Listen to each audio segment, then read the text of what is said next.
Hey there, my patriots. Hope you're doing well. After spending way too much time playing Baldur's Gate 3, I wanted to make a video. But instead of my traditional review-like style that I normally do, I wanted to make something different. As I played through this game, I kind of kept track of things that I felt like the game did right and wrong. And that's what this video is going to be about. Also, there will be spoilers in this video. I'm sure many of you have finished the game by now, but I am going to keep spoilers relatively between Act 1 and Act 2. And of course, everything I say in this video is purely my opinion. If there is something I say the game did right or wrong, whether you agree or disagree, that's perfectly fine. In fact, I'd be very interested in hearing what your thoughts are in the comments down below. And lastly, I don't have very much actual D&D experience. In fact, Baldur's Gate 3 got me into D&D. I've only gotten a few sessions in as I'm writing this, and I gotta say, it's a lot of fun. But just in case for some reason my lack of D&D knowledge and experience discredits my opinion on things I say, then so be it. So,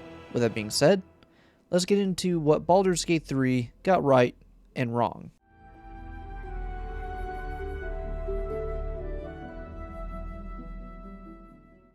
So I guess I'll start this off by going over the character creation part of the game. And I'd say for the most part, they got it right. There's a good selection of races for you to pick. There's plenty of features for those races for you to customize. There's a good selection of hairstyles, face tats, hair and eye colors. You can pretty much make your character any skin color you want as well. If you want a purple elf or a green human, they pretty much allow it. I do wish there were more tat options other than just for the face. I would have liked to see more body tats, some more face scar options, along with body scars. I also would have liked at least some race-specific voices. I feel like having a charming British dude's voice for a stout dwarf or a chonky half-orc just kind of feels weird. Granted, your character doesn't really speak a whole lot and doesn't talk during dialogues, so it doesn't really matter that much, but the areas where your character does speak outside of dialogue, I would have at least liked a little bit more voices that matched the race I chose. But for the most part, I have no complaints. I think there's plenty of options that'll leave you at the character creation screen for a while combing through all the options you're given. And of course, the classes. Baldur's Gate 3 is based off of 5e D&D,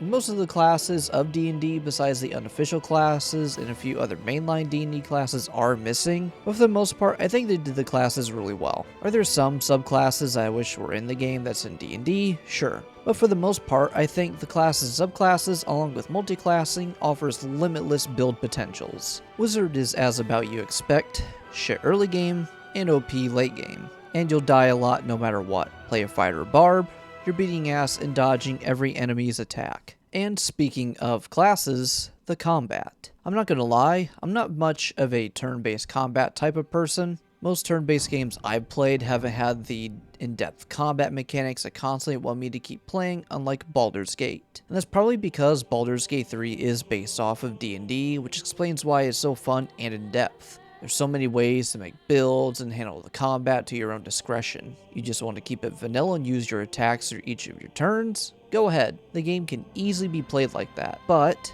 this game also rewards you for being creative as well. You can use the environment to your advantage by using explosive barrels, chandeliers that hang above someone's head, throw a grease bottle at a group of enemies and light it on fire with a spell or fire bottle. There's literally almost an endless amount of ways you can tackle combat. And not just combat, the whole open world as well. If you're a ranger or a spellcaster, stack some boxes and hop on top of them, and now you've got the advantage on your attack rolls. You can push people off cliffs, you can push people into fires. There's so much you can do in this game. The best way I can explain Baldur's Gate's combat is that it's a sandbox, and it's up to your imagination. As long as it fits within the boundaries of the game, it's probably achievable. There's been so many things I've done to gain advantage over the enemy, it's crazy. There's so many combos you can make with your builds, combo that with the environment, just everything. Baldur's Gate 3 perfectly embodies the creative and out-of-the-box way of thinking and taking on combat challenges, and I cannot express how much I love the combat in this game. And even when it comes to the spells, there's so many options for you to choose as a spellcaster. I am personally a big fan of playing spellcasters in pretty much any RPG. I've played lots of spellcasters in games like Skyrim, World of Warcraft, of course Baldur's Gate 3. I've done a lot of spellcasting builds in Elden Ring. And while these games do offer a good amount of different spells and variety for how you to use these as a spellcaster, but the variety of spells in this game is huge. There's offensive spells, utility spells, and just like in D&D, these spells are just another tool in your belt for the sandbox you play in. And yeah, it kinda sucks that the higher level spells aren't in this game, but with Larian hinting that there might be a DLC later, it makes me hope that it'll also come with a new level cap. And if that happens, I can guarantee you that I'll be getting a level 20 wizard.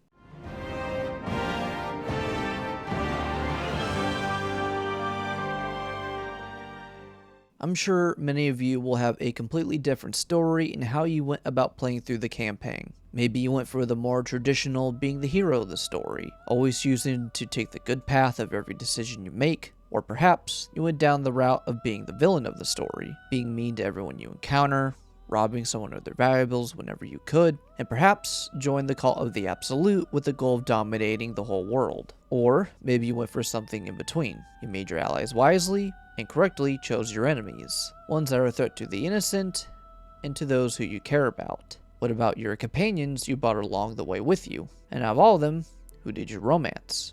Did you go with a fan favorite Shadowheart, or did you maybe go for Astarion, or Gale even? Well, the reason I bring this up is because the amount of choices this game has within its story. And to say this game has an overwhelming amount of choice among dialogue options, story choices and outcomes, companions who you befriend or become enemies with, there is so much choice in this game that's hard to fathom the amount of possible outcomes this game has. The amount of choices and butterfly effects this game has is something Cyberpunk could only dream of. Even doing something as simple as a long rest could trigger or end a certain event or a key part in a story or a quest line. I would estimate there's at minimum thousands of outcomes from every choice available within the game, whether it be big or small. The amount of choice and outcomes this game has really reminds me a lot of The Witcher 3, though it does make me wonder which game has more outcomes between the two. But the amount of possible outcomes with every choice makes giving your second or third playthrough even more unique than the last one. To put this all in perspective, I have over 200 hours in the game, and normally you can do just about everything in most games in about 30 hours plus. Granted, not most games have the amount of content jam-packed in them like what Baldur's Gate 3 has, but compared to some other RPGs, Baldur's Gate 3 dwarfs these other games in comparison in terms of content. And Baldur's Gate 3 doesn't do like what lots of other open-world RPG games do, more specifically Ubisoft games do Ubisoft Light games, by giving you a checklist of chores. Yeah, Assassin's Creed Valhalla may take you 80 plus hours to beat, but you wanna know what else you're doing in that game? Chores. And of course, you're playing an overbloated story. My 200 hours in Baldur's Gate 3 has all just felt like a blink of an eye. The story in the world you have to explore is nothing short than a fantastical adventure. The Rick and Morty meme of Rick telling Morty, in and out, just a 20-minute adventure, and they come out so many hours later all dirty and scruffed up. Yeah, that's Baldur's Gate. You could be following the main quest line, then end up doing an adventure, going to the Underdark to get Sussurwood to make a weapon, which will then branch off into following a quest line where you have to kill these underground dwarves that have been ravaging this Myconid colony, which then leads you to another adventure where you go into the colony of these dwarves, which then leads you down to having to kill this drow for his head to complete the Myconid quest. And even if you beat this quest line, there's even more to it. If you prod around this colony of dwarves, you'll stumble upon an adamantium forge, and if you scrounge around like a little rat, you'll find enough materials to make 2 pieces of very rare gear. Which, by the way, all of that is optional. If you don't explore and follow along with quest lines, you can legit miss out on gear. And on top of that, many of the different choices you make can sometimes determine whether or not you get rewarded. Which brings me to transition into what they got wrong about the story and the choices you make. Don't get me wrong, I love the story of Baldur's Gate 3. This has been the first time in a while where I've actually cared about the story and learning the lore of D&D to help me understand more about everything that's going on.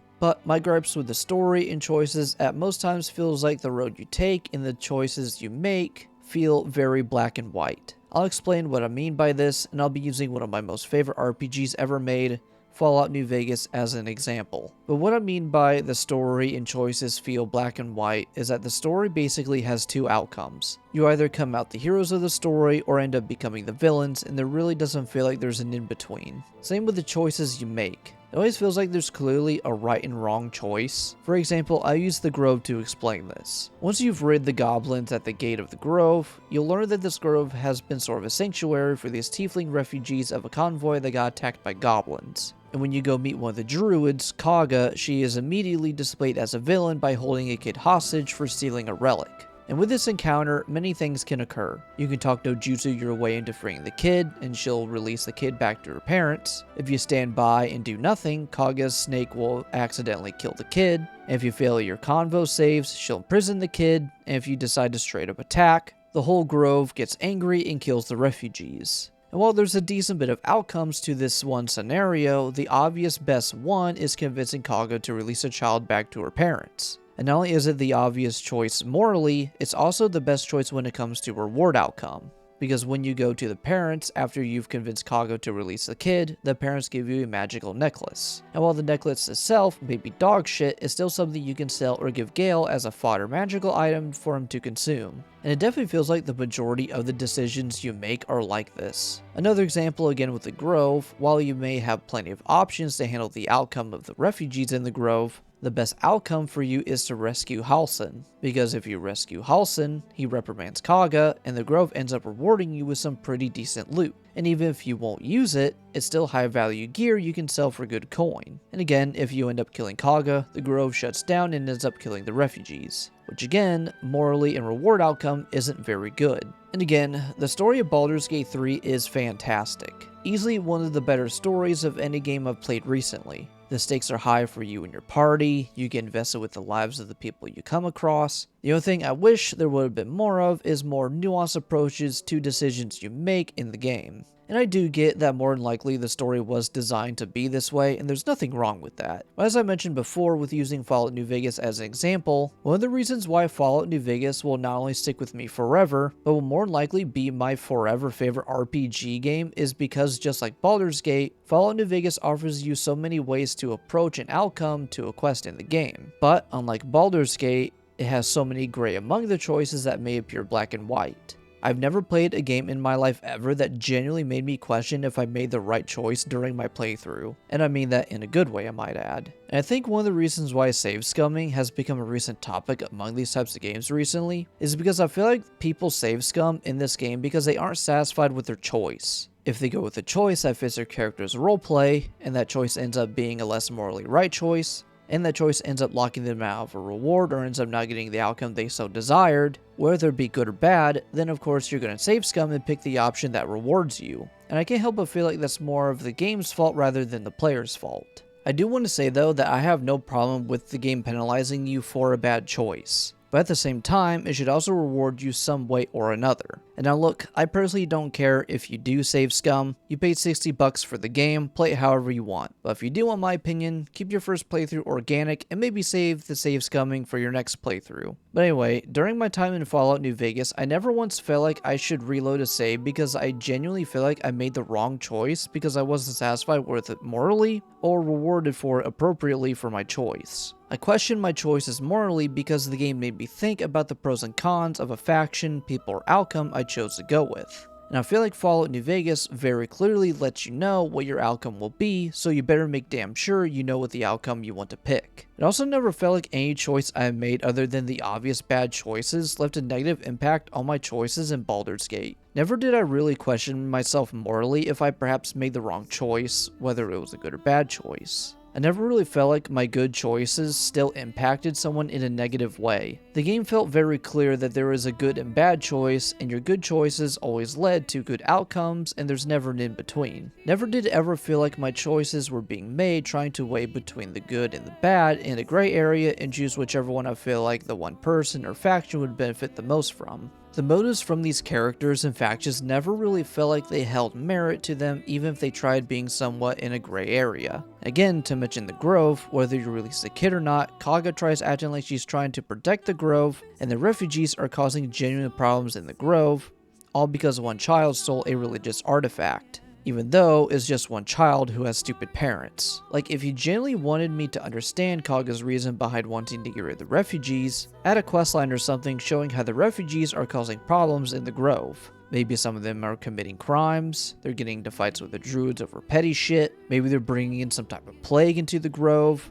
One of them is trying to overthrow the druids so they can take over the grove themselves. Something that adds to that gray area where I can see where Kaga is coming from. Something where even though she's being too extreme to a child, but at the same time understandable because of her frustrations with the refugees because of the problems they are causing. And it's not that every questline and encounter needs to have this gray area where you really have to think about your moral compass to make a choice, but I would have at least liked a little bit more than what there is. Another thing too I want to talk about when it comes to choices, I wish I felt like there was more of an impact on my choices made in the world around me. And it's not that the world doesn't change at all with your choices, but what I mean is the actions you make against other factions doesn't really do anything much other than that one faction or character not liking you. To use Fallout New Vegas again as an example, every choice you make in the game has an impact within the world around you, and among the factions you know, and whether or not they'll be hostile to you. If you side with the NCR, the Legion will be hostile towards you, and vice versa. And every major choice you make in the game will positively impact one faction over another, and there's no way to please all the factions in the game.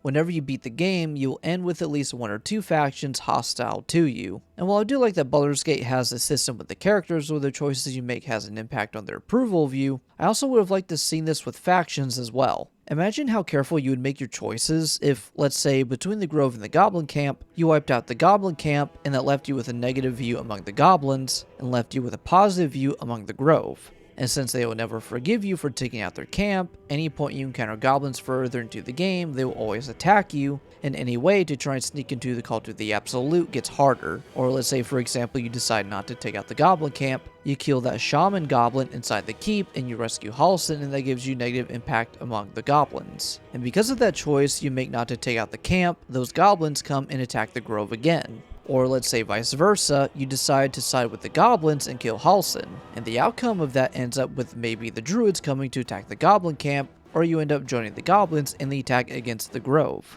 And now because you've sided with the goblins, other factions may not like you because of your actions. Basically, my point is that while the main story choices do matter for the outcome of your story, everything else around you just feels like it doesn't matter. I can't help but feel like the story of this game would not continue without my character, nor does it ever really feel like the world existed before my character arrived. Everything just feels like it's self-contained in every story set piece you go through. Nothing in Act 1 feels like it carries over in Act 2 or 3. And maybe saying nothing might be a little hyperbolic, because some interactions you have with characters and their outcomes do carry over, but a lot of the side quest lines feel like they're self-contained and your choices only matter then and there, and never feels like they have an overall impact on the world around you. But I think out of all the characters in the story, I think the one character that stands out the most is Ketheric Thorm. In my opinion, while Gortash and that lady who serves Ball aren't bad villains, they still just kind of feel like those villains that just want to be villains. Ketheric, on the other hand, is the opposite. In fact, I would go as far as to say that Ketheric Thorm is one of the best villains I've seen in a video game in a long time. His presentation, his background, his motives, he is menacing. I did as I was told! Followed every order I was given! The facts suggest otherwise. You were ordered to retrieve the artifact. You failed to do so. Take it up with Minthara! She's the one who... Enough! You failed to retrieve the artifact. You failed to protect your true soul. You do not deserve to live. You ain't serious. You can't be! General Thorm? Let our newest arrival speak. You have seen what these creatures are capable of, and you have seen their inadequacies, isn't that so? What is your judgment? We did as we were told. We're loyal to the Absolute. Tell him! Enough! True Soul, tell the General how the goblins served our cause. It ain't true! We're good as anyone! Just give us a chance. And there you have it. We're too close to the ending, and the new beginning. I can coddle failure no longer. Kill them, quickly. What? No! You creaking old bag of shit!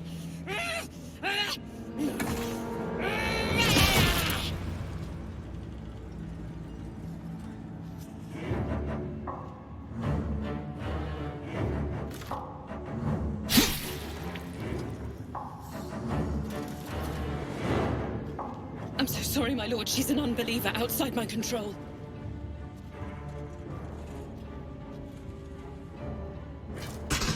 Try again.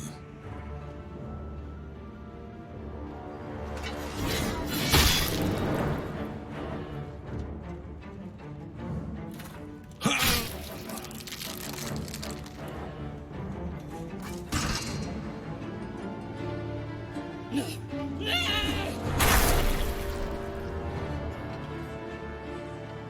Dispose of the rest as you see fit. Or better yet, put that true soul to use. You have far more important matters to attend to. Or have you forgotten?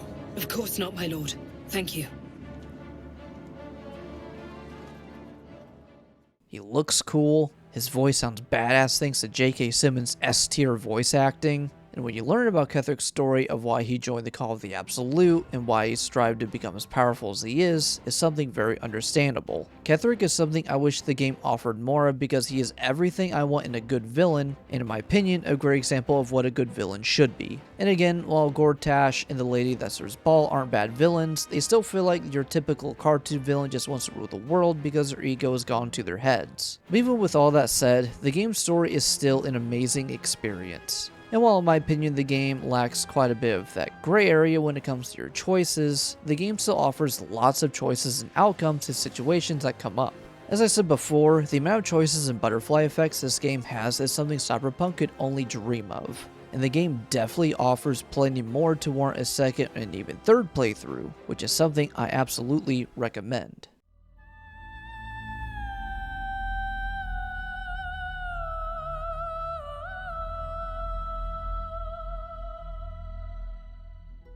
I'm sure that many of you agree that character development is pretty essential in most RPG games. If you're playing a designed character, he or she needs to be enjoyable to play. Their personality needs to be this balance of intriguing, mysterious, relatable, badass, strong but still vulnerable. Or of course, if it's a game where you make your own character, then your character is completely up to what you want to be. And in the case of Baldur's Gate, where you have companions, you want your companions to be interesting in their own right.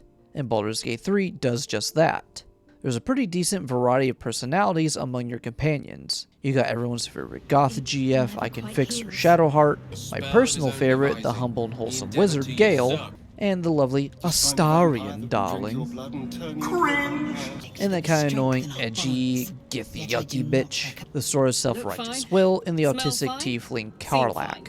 And there will be many more characters you'll meet along the way that you can recruit into your party, but for the meantime, the characters I mentioned previously are your main companions through the game. And I'd say every character feels unique. One very hard thing to do in writing is make characters that people love or hate on purpose. And I'd say this game nails both of those. None of the characters feel boring, empty, or completely annoying unless they were designed to be that way. This might sound a little pretentious, but I think the companions you choose to travel with you reflects a little bit of your personality. And the reason why I say this is because a mechanic I mentioned earlier, all of your companions have an approval meter, so every action and choice you make has a consequence among your companions, which I think is really cool because as I mentioned, depending on your personality and whether or not you want to go for a good ending, you'll more than likely pick companions that will approve of your interactions. Although I will say, while it's cool to have an approval meter to make you think about the choices among your companions, the meter never went below half for any of my companions, and it feels like in order for you to get your companions to hate you, you'd almost have to be the scum of Faerun. And even then, Astarion and Lae'zel will probably like you anyway because they can still be scumbags. And that kind of reiterates me to talk about the story again, and that feels like morally bad choices in this game have to be made deliberately rather than something you have to weigh the good and the bad. But I do like that each companion has their own quest where you unravel more about that character, and it really makes you grow in them even more. I remember on my first playthrough with my buddy, we freed the Night Song, and since Shadowheart is a Shar worshipper, she was very angry. And I got that seeking feeling in my soul, and I was like, holy shit, we gotta kill Shadowheart. And I sure as hell didn't feel good afterward. And this can go for many characters. Now I haven't experienced all the companions' quests and outcomes. The only ones I've completed so far was Shadowheart's and Astarion's, which you already know happened with my Shadowheart.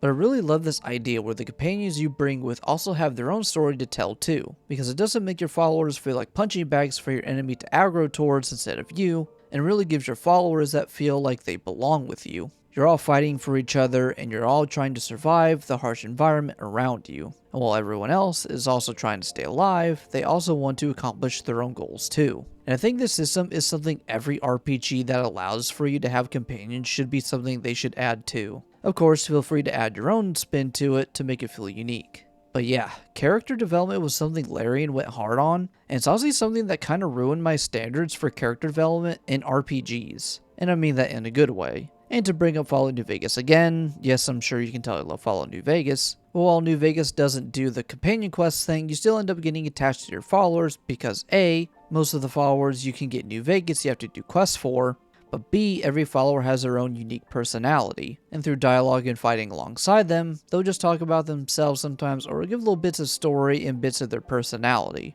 And while I love Vegas, I do think Baldur's Gate 3 does a much better job of getting you attached and getting to know your companions more. And while it does kind of make sense in New Vegas to why learning more about your companions is completely optional because the game can easily be played on your own, Baldur's Gate is completely different. Of course, you can beat Baldur's Gate on your own, but it's really hard, especially if you play on Tactician mode. There are so many things I could go on about what Baldur's Gate 3 has done so much better than what a lot of other RPGs have done in recent times, but that would be a longer video than what it would need to be, and this script has taken me long enough to write already. And I mean, there are obvious ones that they got right, such as the graphics, the level design, the set pieces. There are still some things that they also have got wrong, and still some things actually wrong with the game as well. Because while I absolutely love Baldur's Gate 3, it's still not a perfect game. Because unfortunately, no game is perfect. There are still lots of bugs that currently plague the game, some big, some minor. The performance at launch was really bad, and unless you ran the game with DLSS, the frame rate was borderline unplayable in certain areas like Blighttown. And I think the difficulty balance on Tactician mode is kinda wonky because early game is extremely frustrating and late game is not necessarily a breeze, but far more manageable. And I say that as someone who mains Tactician on every run I do. I think the biggest problem with Tactician isn't the changes it makes to gameplay, like the enemies being smarter, being more aggressive to downed and mage characters, and long rests requiring 80 supplies instead of 40, reducing your overall HP and increasing the enemies. I don't have a problem with either of these. I think these are perfectly fine, but the fact that enemies get a +2 to every single type of roll they do is a little bonkers. Because a +2 on top of their stats, where they have advantages, proficiencies, buffs, and equipment, it just feels artificially inflating their stats just to make the game tougher. One of my most favorite things a game can do is make it difficult through intelligent design and not just giving enemies more health and making them do more damage to you. And I like that Tactician doesn't do some of that. Damage that you deal and what they deal is consistent throughout the game. But that +2, man. And for those of you who don't really understand how good that is, imagine this. Since this game is dice roll based, an enemy rolls, let's say, a 12 for their attack. If they have advantage with that attack from their stats, that's a +2 on that dice roll. Then on top of that, they get another +2 from Tactician mode. So at the end of their attack, they're going to roll a 16, which is your average armor class with green armor and a bonus to your dex modifier. And it goes even deeper when you start to add proficiencies, buffs, gear the enemy is using, race bonuses, and so on. But enough about the difficulty. Baldur's Gate 3 isn't perfect, but it is most certainly my game of the year. And if it ends up not being game of the year, I'll kind of be sad. I can tell the developers put so much love and care into this game. You can feel that this game was made by people who are passionate about the source material they base this game off of.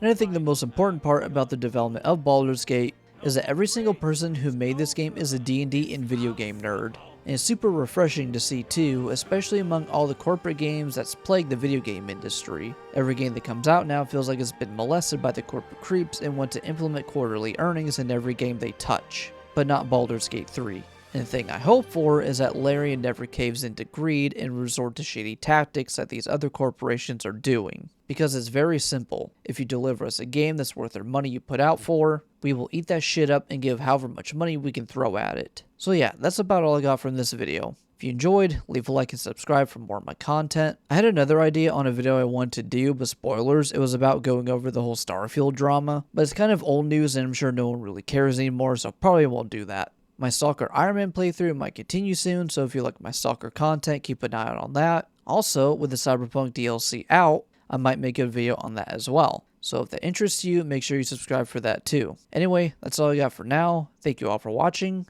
and I shall see you when the next video drops.